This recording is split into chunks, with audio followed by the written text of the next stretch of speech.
the doorbell camera captured everything.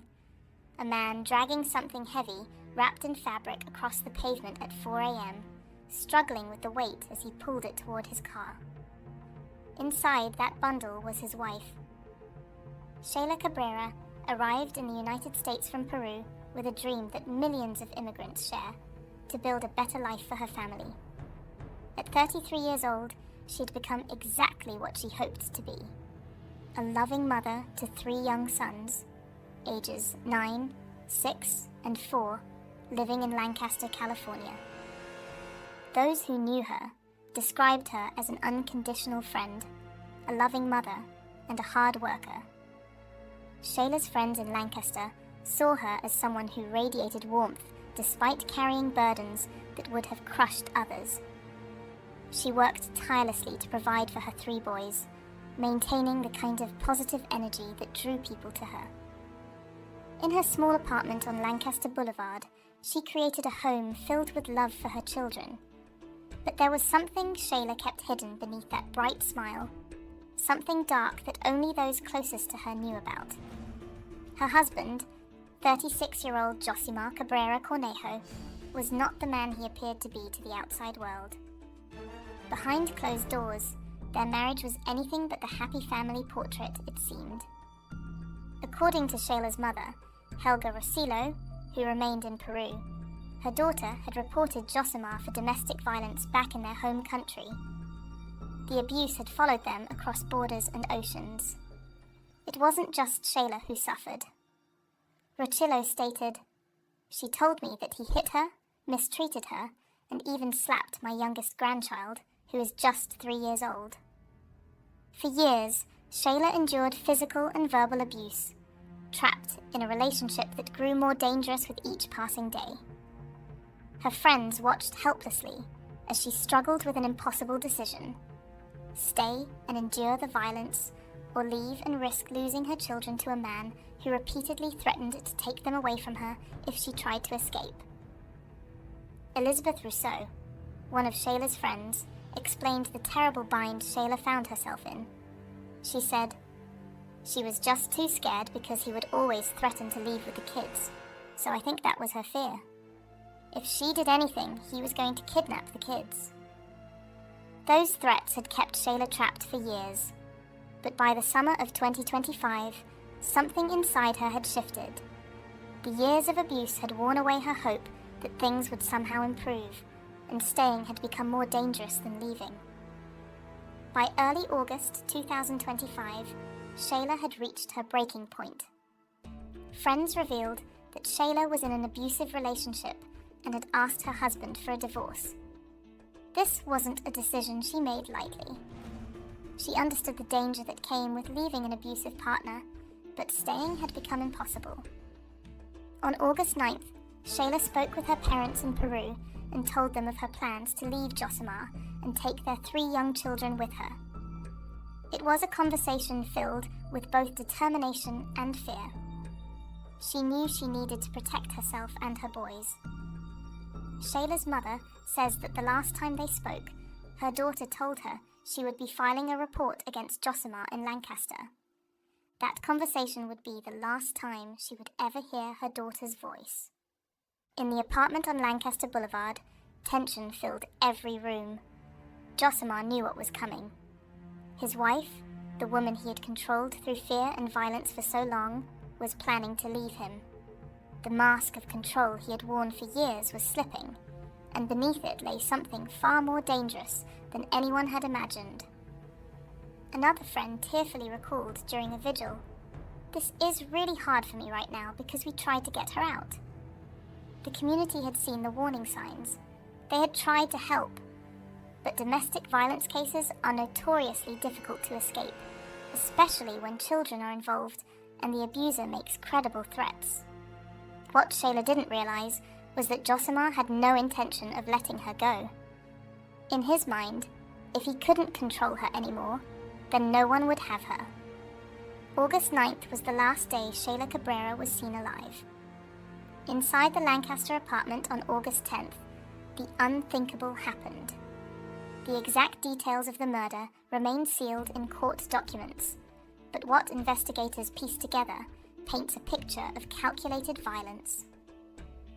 Prosecutors allege that Jossimar killed Sheylla on August 10th at the Lancaster apartment where they and their 3 children lived. Special circumstances filed by the district attorney's office allege that a knife was used in the killing. This wasn't a crime of passion or a momentary loss of control. This was deliberate. This was final. Somewhere in that apartment were 3 young boys, unaware that their mother was being murdered by their father. 3 innocent children who would have their childhood shattered, their mother stolen from them in an act of unthinkable cruelty. After killing Sheylla, Jossimar had to hide what he had done. He wrapped her body carefully in a large piece of material, fabric that would later match exactly what investigators found in surveillance footage. He moved methodically, a man operating on autopilot and dark purpose rather than panic. This was a man who had already decided on his next steps, who had a plan for disposal and escape. Looking back, every choice he made that day revealed a chilling level of premeditation. In the early morning darkness of August 10th, still hours after the murder, Jossimar began the process of covering up his crime. The apartment complex was quiet. Most residents were asleep. He likely thought no one would notice what he was about to do, but someone did. A neighbor returning home from a night shift around 2:40 in the morning witnessed something that would later prove crucial to the investigation. Norbelvi Malara spotted Jossimar cleaning out the trunk of the family's car in the middle of the night. She told reporters, "It was strange. I work those days, and I know there's nobody around at that time, and cleaning a trunk? I thought it was scary." She didn't know it then, but she was watching a man prepare to dispose of his wife's body. What happened next was captured on camera, a moment frozen in time that would seal Jossimar's fate. Surveillance footage from a neighbor's Ring doorbell camera recorded something that would become the centerpiece of a murder investigation. In the grainy video timestamped around 4 a.m. on August 10th, a figure can be seen struggling with a heavy, wrapped bundle. The footage showed a man dragging something that clearly contained significant weight, pulling it across the ground with obvious effort. The object was wrapped carefully in fabric to conceal what lay inside. What the camera captured was Jossimar Cabrera dragging his wife's body from their apartment.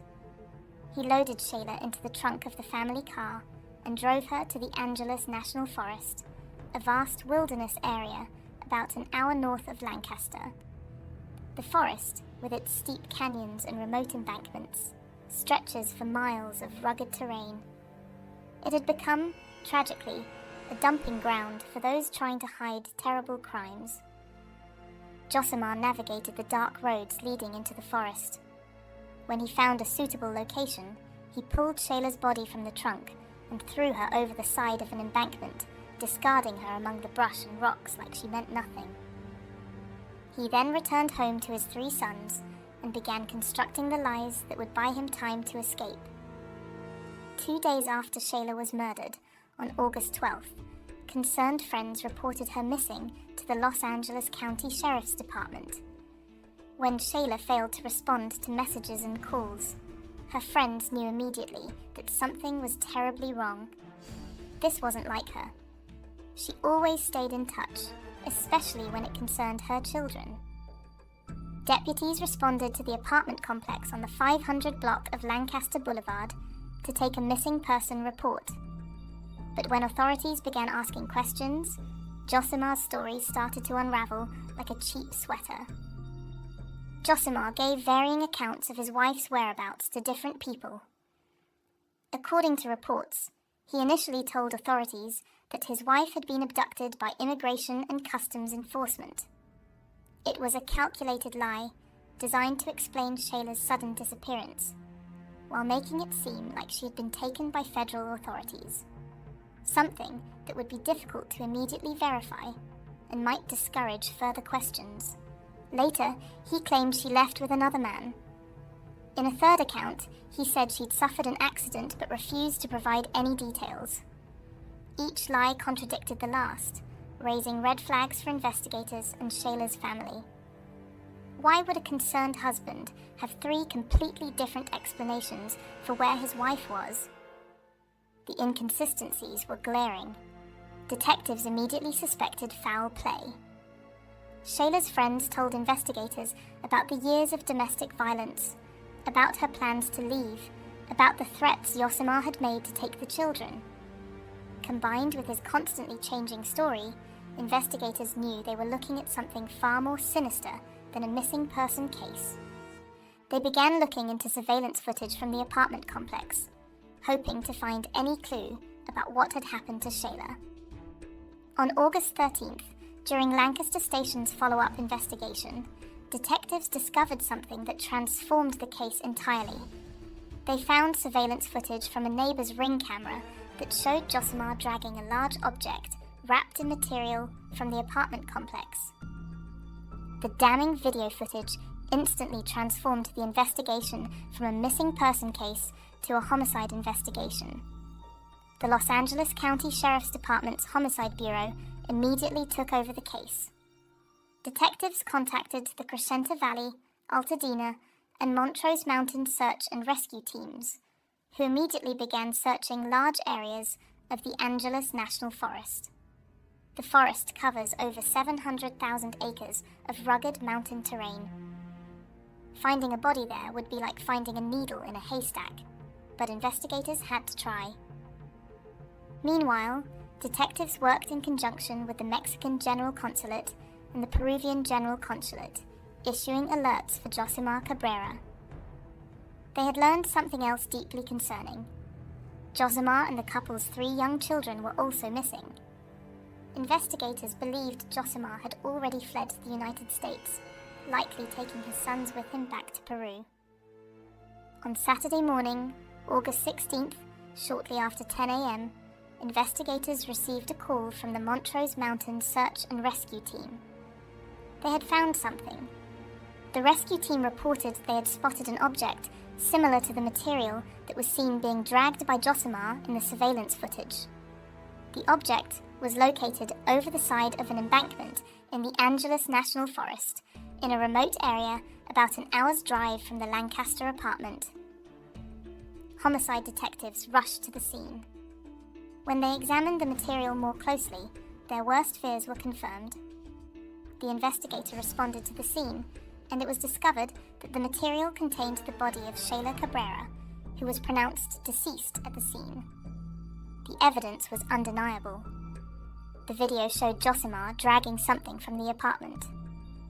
That something was his wife's body, and now that body had been found exactly as the evidence suggested. For those who loved Sheylla, the confirmation was devastating. Their friend, their neighbor, the smiling mother who worked so hard for her children, had been murdered by the man who claimed to love her and discarded like trash in a remote forest. News of Sheylla's death spread quickly through the Lancaster community. On the same day her body was found, investigators learned that the 3 Cabrera children had been located safe in Peru and taken into protective custody. At least the boys were safe. But their mother was gone, and their father was a fugitive wanted for murder. That evening, loved ones held a vigil for Sheylla outside Lancaster City Hall. Women and neighbors held signs reading, "Justice for Sheylla, and not one more."